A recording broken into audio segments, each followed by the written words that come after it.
오늘 본문은 공생애를 시작하며 예수님께서 당하신 고난, 시험을 기록하고 있습니다. 몇 번이나 들었던 말씀일 것입니다. 또 잘 아시는 그런 본문이기도 합니다. 그러나 본문을 펼치면서 이해가 안 되는 점이 있습니다. 예수님께서 누가복음 3장 21절, 22절에 세례를 받으셨습니다. 요한에게 와서 요단강에서 세례를 받으셨습니다. 성령이 비둘기같이 임하셨습니다. 그리고 하늘이 열리고 소리가 들립니다. 너는 내 사랑하는 아들이라 내가 너를 기뻐하노라. 이는 예수님이 공식적으로 메시아이시자 그리스도, 구원자, 하늘의 왕으로 인정을 받으신 바로 대관식과 같은 그런 사건입니다. 예수님의 공식 취임식입니다. 메시아 취임식. 우리가 대통령 취임식도 보고 어디서 어려운 중에 대통령이 됐는데 미국 대통령 취임식도 얼마 안 남았지 않습니까? 근데 좀 살벌하더라고요. 좀 옛날 사람이 좀 빨리 나갔어야 되는데 좀 어려웠죠. 어쨌든 이렇게 엄청난 일인 것입니다. 그 다음에 어떤 말씀이 펼쳐져야 할까요? 예수님이 공식적으로 이렇게 딱 등장하셨어요. 하늘로부터 성령도 임하시고 왕으로 인정받고 하나님의 아들로 공식적으로 취임을 하셨어요. 그러면 공식 업무에 들어갈 거 아닙니까? 그렇죠? 대통령이나 총리는 임명받고 취임하는 순간부터 큰 권세와 능력이 생기지 않습니까? 그 다음 말씀이 만약에 예수님이 가는 곳마다 엄청난 일들이 일어났다. 기적들이 일어난다. 놀라운 표적과 능력이 막 드러났다. 그렇게 써야 앞뒤가 맞지 않겠습니까? 성령이 임하셔서 그런데 친히 예수님을 인도해낸 곳이 마귀에게 시험을 받도록 하셨다. 그것도 사람도 아무것도 없는 광야로 이끄셨다. 뭐하러 전도하신 것도 아니고 선교하신 것도 아니고 아무도 없는 광야에서 처음 사역을 시작하셨을까? 사실 그 말씀이 이해가 안 되기도 합니다. 차라리 공생애를 시작하시기 전에 성령이 임하시기 전에 목수 일을 감당하시면서 책상 다리를 끼우시면서 문을 만드시면서 온갖 고난과 어려움과 서름을 당하셨다. 아직 능력이 없을 때 공식적으로 하나님의 아들로 인정받지 못하고 인간의 삶을 살아낼 때 고난과 어려움을 겪으셨다고 한다면 우리가 조금 더 공감이 될 수 있지도 않겠습니까? 그런데 이렇게 높아지셨을 때 성령이 충만하실 때 이런 시험이 왔단 말입니다. 여기서 우리가 깨달을 것은 신앙생활도 마찬가지라는 것입니다. 믿음이 한자 높아지면 내가 직분과 권위가 한자 높아지면 좋은 일이 한자 높아져야 되는데 때로 더 큰 어려움이 찾아올 수 있다는 것입니다. 큰 은혜를 받고 난 다음에 큰 복이 임해야 되는데 오히려 큰 시험거리가 찾아올 때가 많더라고 하는 것입니다. 저는 중고등학교 때 가정의 어려움, 육신의 병마, 참으로 인간적인 고난과 시험과 어려움 가운데 예수님을 영접하고 믿었거든요.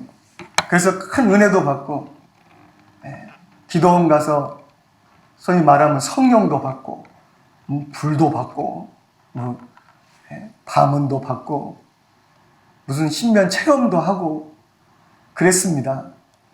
그래서 목사 되겠다고 소원을 했거든요. 그래서 신학대학에 가면 이 모든 어려움과 시험이 다 끝날 거라고 생각했어요. 이제 하나님이 내가 신학한다고 목사 된다고 하면은 이 모든 일을 다 해결해 주실 것이다. 우리 집도 다 풀리게 해주시고 물질도 해결해 주시고 건강도 다 해결해 줘버리시고 부모님도 잘 살게 해주실 것이고 그런 조금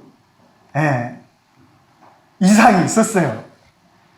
여러분도 그렇지 않겠습니까? 내가 이제 주의 뜻대로 모든 것을 버리고 주님의 뒤를 따르고 제자가 된다고 했으니 내게 기름을 부으셔서 이제는 내 앞날이 짱짱하게 잘 풀릴 것이다. 근데 웬걸 신학교 갔지만 그 시험은 더 크게 교묘하게 저 견디기 힘들게 많은 시험이 닥쳤던 것을 봅니다. 여러분 기억하십시오. 우리가 하나님의 자녀가 되었다고 하나님께서 시험이나 유혹을 면제해 주시지는 않습니다. 내가 목사 됐다고, 장로가 됐다고, 안수집사가 됐다고, 권사가 됐다고 내게 이 땅에 시험과 닥치는 유혹을 면제해 주지는 않는다는 것입니다. 그러나 한 가지 분명한 것을 약속하고 있습니다. 그 시험 가운데 고난의 한복판에 내가 너와 함께하리라. 함께하리라. 사실 더 큰 일을 하려면요, 더 큰 시험을 통과해야 됩니다. 그렇죠? 많은 책임을 가지는 그런 직책에 오를수록 그걸 통과하는 시험은 굉장히 어렵습니다. 사법고시 쉽습니까? 사자 들어간 그걸 얻기 위해서 통과해야 될 그 시험, 여러분 쉽습니까? 어렵습니까? 어렵습니다. 외무고시 어렵습니다. 행시 어렵습니다. 장교가 되는 사관학교 시험 서울대 못지않게 어렵습니다. 다 통과해야 되잖아요. 그냥 시험들하고는 다르잖아요. 네.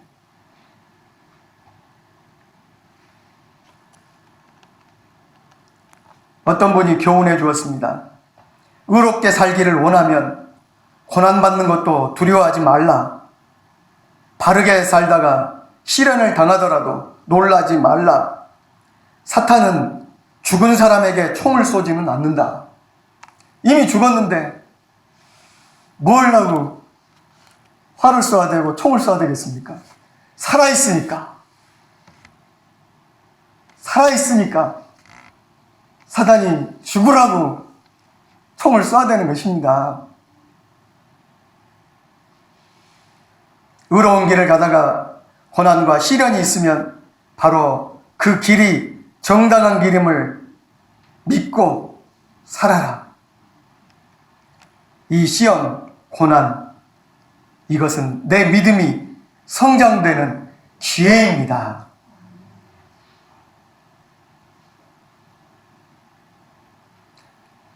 이런 시험과 유혹이 올 때 우리가 다른 생각을 해야 됩니다. 아, 하나님이 나를 쓰시려나 보다.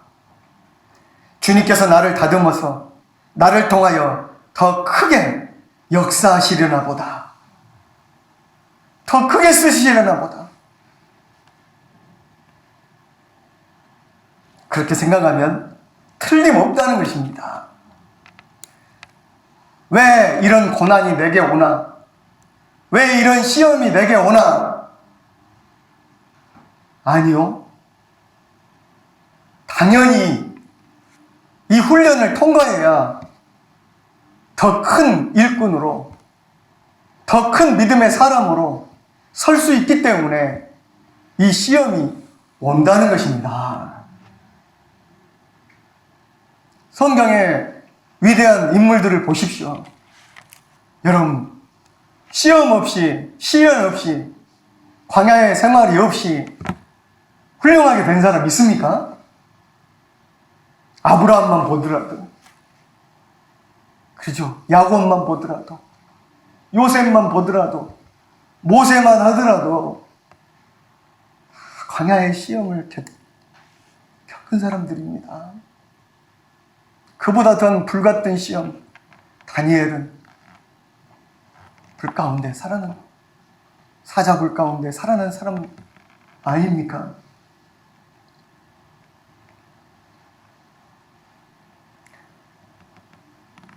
그런데 사실 마귀 사탄은 멀리 있는 것이 아닙니다. 우리는 마귀가 세상에 있다고 생각하죠? 무슨 술집에 마귀가 있겠습니까? 마귀는 하나님이 창조하신 그 아름다운 낙원 에덴 동산에도 그 사탄은 있었습니다. 그 좋은 곳에도. 그리고 오늘 말씀에도 하나님을 예배하는 성전 꼭대기에도 사단이 있었습니다. 사랑하는 예수님의 제자 유다의 마음속에도,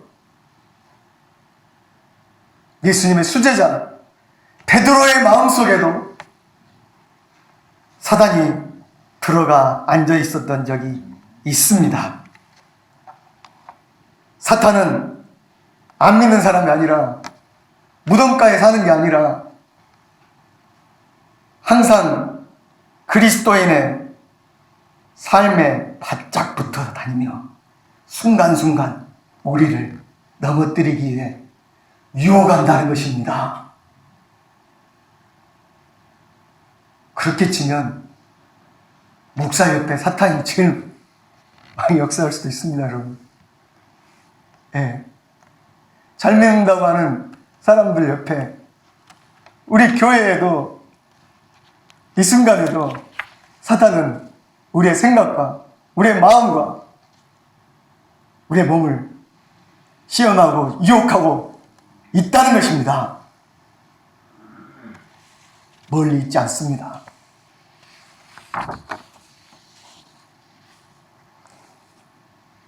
그렇죠. 예수님이 언제 시험 받으셨습니까? 1절 말씀에 보니까 성령의 충만함을 입어 요단강에서 돌아오사 광야에서 40일 동안 성령에 이끌리어 마귀에게 시험을 받으시더라. 그날에 잡순 것이 아무것도 없었다고. 날수가 다음에 줄이셨다고. 예수님께서 새롭게 열린 위대한 그 공생의 사역을 준비하시며 하나님과 깊은 교제의 시간을 금식을 통해 가지고 계셨습니다. 우리를 치면 광야 기도원에 들어가신 거예요. 광야 기도원에. 그리고 금식하시면서 하나님과 깊이 사귐을 갖고 성령이 없느냐? 성령에 충만했어요. 놀랍게도 사탄은 이와 같이 성령으로 충만할 때, 은혜가 어떻게 보면 충만할 때 유혹이라는 무기를 들고 나타났습니다. 그리고 금식하여서 몸이 약할 때, 줄일 때, 몸이 연약할 때에 그때를 노리고 있었습니다. 사단이 노리는 것은 주님의 뜻대로 살고 싶은 성도들의 연약한 부분을 충동질하여 순간적으로 헷갈리게 만들고 유혹하는 것입니다. 나 은혜가 떨어졌을 때는 성령이 이 성령이 역사하지 않을 때만 사단이 시험하는 게 아니에요. 은혜도 충만하고 성령으로도 충만한데 그때에 마귀 사탄이 찾아온 거예요. 여러분, 성령이 충만할수록 더 겸손해야 합니다. 은혜를 받은 것이 많을수록 잘 될수록 더 낮아져야 합니다. 이제 좀 되었다. 나도 이제 괜찮은 사람이다. 이제 할 말 좀 해야 되겠다. 내가 40일 금식 기도도 했으니 이제 내가 뭔가 좀 대단한 사람이 되었다. 이런 생각이 드는 순간 사단이 미소를 지으며 나타납니다. 고린도전서 10장 12절에 그런즉 선줄로 생각하는 자는 넘어질까 조심하라 말씀하고 있습니다. 내가 잘 나간다고 생각할 때, 은혜 받았다 생각할 때, 내가 높은 직분을 맡았다고 자신만만해졌을 때, 그때 여러분 오히려 넘어질까 조심하시기를 바랍니다. 성경을 내가 맷독을 하고 금식을 얼마를 하고 체력 기도를 얼마를 하고 기도원에서 얼마를 있었고 이거 자랑할 것은 됩니다. 그러나 그 후가 문제입니다. 늘 넘어질 것을 조심하시기 바랍니다. 끝난 게 아니라는 것입니다. 예수님께 다가온 세 가지 시험은 무엇이었습니까? 마귀가 이때 3절에 보면 네가 만일 하나님의 아들이여든 이 돌들에게 명하여 떡덩이가 되게 하라. 이 돌들에게 명하여 떡덩이가 되게 하라. 근데 항상 그 앞에 보면 사탄이 이 말하는 조건이 있죠. 네가 하나님의 아들이냐? 자, 여기서 잠깐 여러분, 예수님은 돌이 떡에 되게 하실 수 있을까요? 없을까요? 돌이 떡에 되게 하실 수 있는 분입니까? 없는 분입니까? 있는 분입니다. 신적인 능력도 가지고 계신 분 아닙니까? 그 빈 들판에서 5병이요, 4병, 7병이요를 베푸실 때 그 떡덩이 몇 개 안 되는 걸로 5,000명 이상, 4,000명 이상을 먹이셨어요. 그럼 말씀 한마디로 이 조그만 떡덩이 하나가 몇백 배, 몇천 배가 되게 하실 수 있는 분이라는 소리예요. 말씀 한마디로 세상을 만드셨어요. 그는 곧 말씀이시니. 물 위도 걸으셨어요. 마귀는 하실 수 있는 것을 갖고 시험했어요. 사람이 고난을 당하려면요, 능력이 없는 상태에서 당하는 것을 고난이라 할까요? 능력이 있는데도 당하면 고난이라 할까요? 어떤 고난이 더 큰 고난일까요? 생각 안 해보셨죠?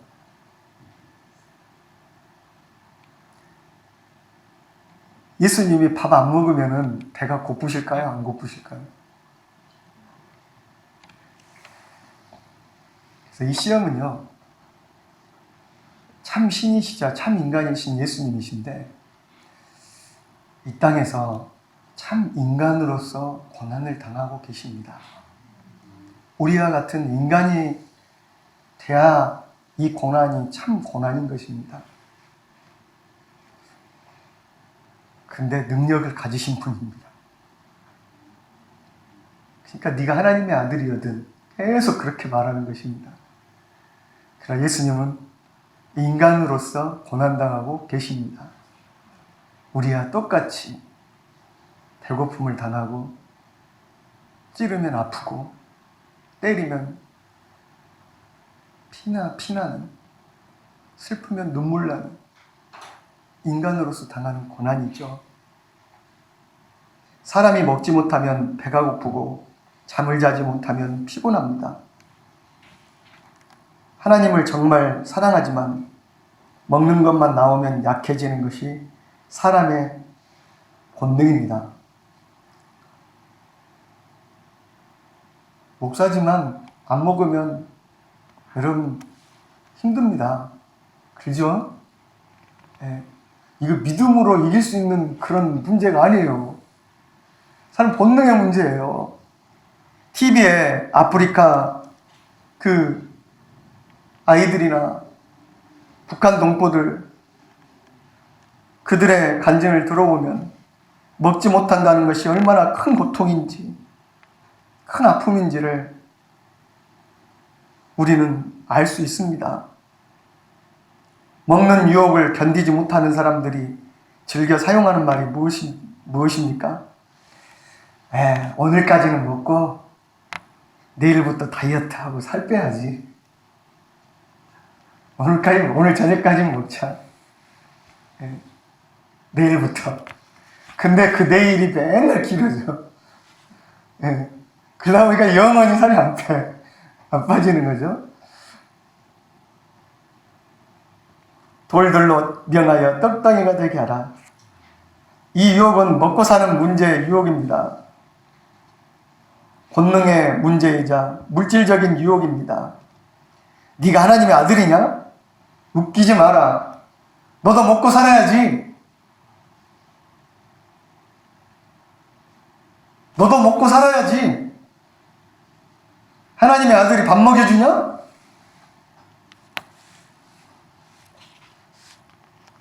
직설적으로 말하면 이렇게 말하는 것입니다. 네가 목사라고? 야, 목사라도 먹고 살아야지. 돈 있어야지.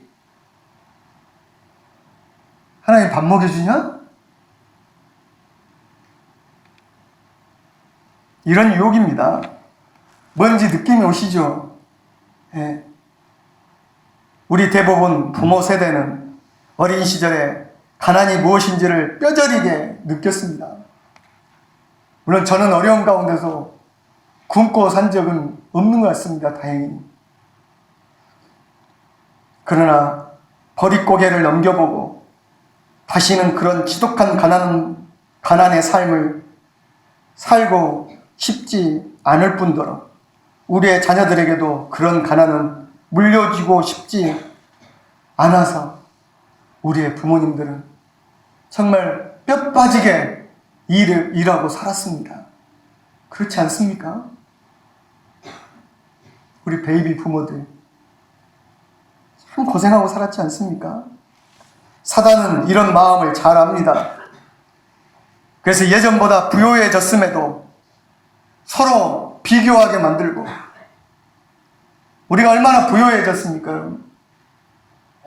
먹고 사는 문제, 세계 10위의 선진국이 되었음에도 불구하고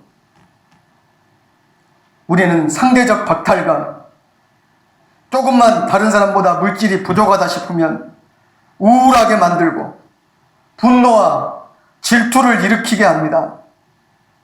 우리나라 사람들 대다수가 행복하다고 하기보다 불행하다고 느낀다 합니다. 나는 불행하다. 나는 가난하다.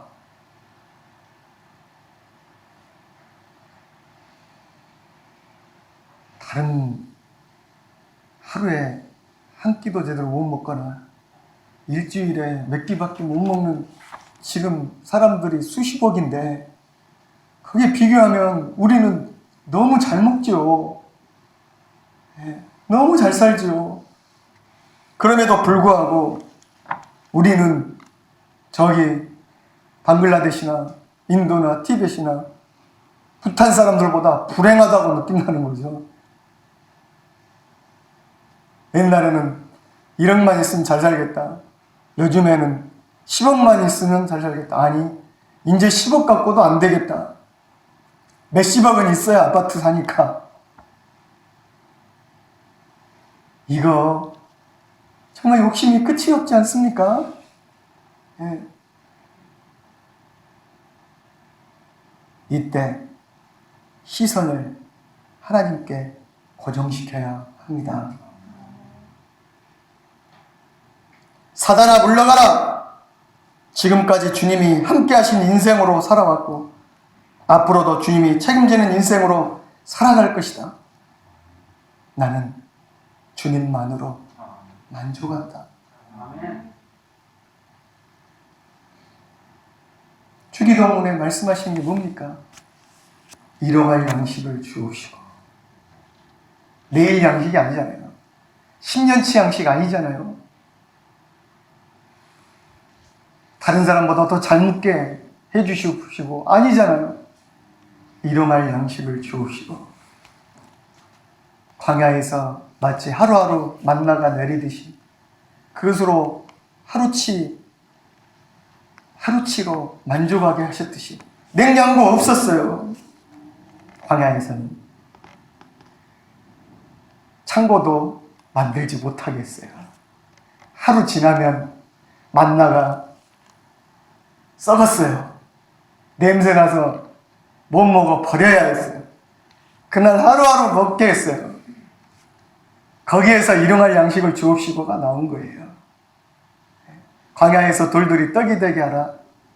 이 시험도 광야의 시대를 생각해보고 낸 시험인지도 모르겠어요. 감사와 찬양을 날마다 들으십시다. 나 어느 곳에 있든지 늘 마음이 편하다. 설령 가난이 와도 여러분 굶는 날이 오더라도 하나님을 따름으로 예수님을 믿음으로 내가 빈털터리가 되고 가난해지고 쫓겨나고 사업을 못하게 되더라도 나는 하나님으로 말미암아 만족하리라. 떡이 아닌 물질이 아닌 주님께 시선을 집중시키고 살아갈 때 사단의 유혹은 아무것도 아닌 것입니다. 이길 수 있는 길이 보일 것입니다. 4절에 예수님께서 그에게 대답하시잖아요. 기록하였을 때 사람이 떡으로만 살 것이 아니라 하였느니라. 신명기의 말씀입니다. 사람이 떡으로만 살 것 아니요 하나님의 입으로 나오는 모든 말씀으로 살 것이니라. 사단이 여러분들의 마음을 두드리며 미래에 대한, 물질에 대한 불안과 두려움을 주며 여러분들을 유혹할 때 단호하게 선포하십시오. 사탄아 물러가라. 사람이 돈으로만 사는 것이 아니다. 나는 하나님의 말씀을 믿는 믿음으로 살겠다. 사실 우리가 안식일을 지키지 못하고 주일을 지키지 못하는 가장 근본적인 저변의 이유 중에 하나가 뭡니까? 먹고 살아야지. 네. 오늘 하루 내가 가게를 닫으면 돈이 얼만데, 내가 오늘 하루 일하지 않으면 돈이 얼만데, 사실 그 계산이 되지 않아요. 그걸 내려놓고 문을 닫는가? 그걸 내려놓고 말씀을 들으러 나오는 것 자체가 용기입니다. 어떻게 보면 그 시험과 유혹을 이기는 진짜 행위죠. 예. 물론 쉬지 말아야 될 사람 분명히 있습니다. 병원에 계신 분들. 어쩔 수 없이 또 다른 사람을 위해서 식당을 그리고 학원을 운영해야 될 분들 분명히 있습니다. 그러나 우리의 욕심 때문에 하나님 말씀을 붙들지 않는 상황이 된다면 결국 사단의 시험에 내가 오늘 진 것입니다. 그 유혹에 넘어간 것입니다. 나는 하나님의 말씀을 믿는 믿음으로 살겠다. 이런 다짐이 여러분 올 한 해 있으시길 바랍니다. 그러면은 패스입니다. 첫 번째 가장 큰 시험 테스트에서 패스했습니다. 문제는 이 시험이 한 과목만 있으면 좋겠는데 오늘 말씀 보니까 과목이 또 남았습니다. 이제 첫 번째 과목을 합격했습니다. 여러분, 오늘 예배 자리에 나오신 여러분들도 말씀을 사모하여 말씀 앞에 모든 것을 내려놓고 주님을 붙들고자 나오셨습니다. 주님께서 영광 받으실 줄 믿습니다. 사랑하는 성도 여러분, 사단은 멀리 있지 않습니다. 전설의 고향에 나오는 그런 귀신 마귀는 요즘에 없습니다. 아니, 어딘가는 그렇게도 나타나겠죠. 그런데 사단은 오늘날 교묘하게 우리의 삶 가운데서 이 자본주의 시대에 우리의 생활 가운데서 우리의 직장 가운데서 우리의 인생 가운데서 교묘하게 모습을 바꾸어 나타날 것입니다. 돈의 유혹으로, 물질의 유혹으로, 세상의 재리의 욕심으로 그 시험을 여러분 반드시 이길 수 있기를 주의 이름으로 간절히 축원합니다. 말씀으로 이기실 수 있습니다. 기도하겠습니다. 거룩하신 아버지 하나님, 그 성령이 충만할 때 가장 큰 은혜를 받으신 주님 앞에 사단은 나타났습니다. 그 굶주린 때 육신의 연약감 가운데 사단은 가장 연약한 부분을 알고 찔렀습니다. 오늘 나의 가장 연약한 부분은 무엇입니까? 나의 교만은 무엇입니까? 아버지, 사단이 그것을 공략한다는 사실을 깨닫게 하여 주시옵소서. 오늘 우리가 살아갈 때 항상 두 가지 갈래길에서 서게 될 것입니다. 하나님이냐, 사단의 유혹이냐, 물질이냐, 말씀이냐, 예배냐, 세상의 즐거움이냐, 성공이냐, 하나님의 말씀의 광야냐. 오늘 잘 선택하게 하여 주시옵소서. 우리를 위해 친히 시험 받으시고 시험 당하는 자들의 중보자가 되신 예수님 이름으로 간절히 기도드립니다.